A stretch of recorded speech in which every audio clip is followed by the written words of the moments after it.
وہ کیا جگہ ہے جہاں ہائے غافل مردے کو ڈولے میں ڈال کر جنازے میں ڈال کے 4 آدمی خود ایک صاحب جنازہ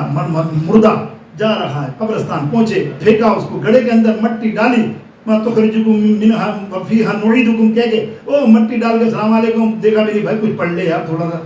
تھوڑے اذان بھی دے دے نہیں ہمیں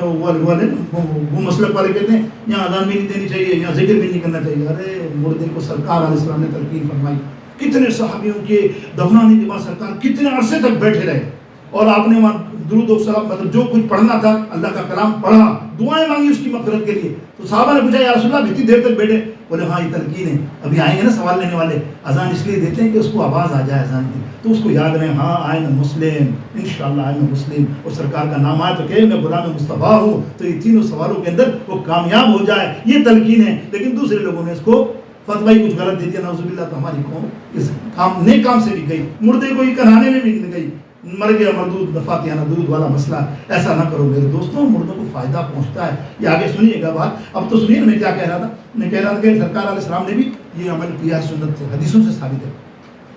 کہ مردہ جب جاتا ہے تو وہ سب کی آہٹ کو پہچانتا ہے جانے والی کی بھی اب کیا ہوا میرے دوستوں بزرگوں آپ ہائے غافل آپ تو چھوڑ کر آ گئے نا اعلیٰ حضرت فرماتے ہیں ہائے غافل وہ کیا جگہ ہے جہاں 5 جاتے ہیں 4 پھرتے ہیں ایک تو بڑھا 4 واپس آ گئے 4 کون تھے This is the high quality of your responsibility in the world. تو نے دنیا کے اندر اس کے لیے کیا نہیں کیا ہوگا چاروں کے لیے بیٹے کو جائیداد پھلانے کو جائیداد بیوی کو جائیداد دی وہ 4 کوئی نہیں واپس آ گئے جلدی چلو اور موت کا منظر آپ پڑھیں گے نا اس میں تو یہ منظر آیا کہ مردے کی روح نکلتی ہے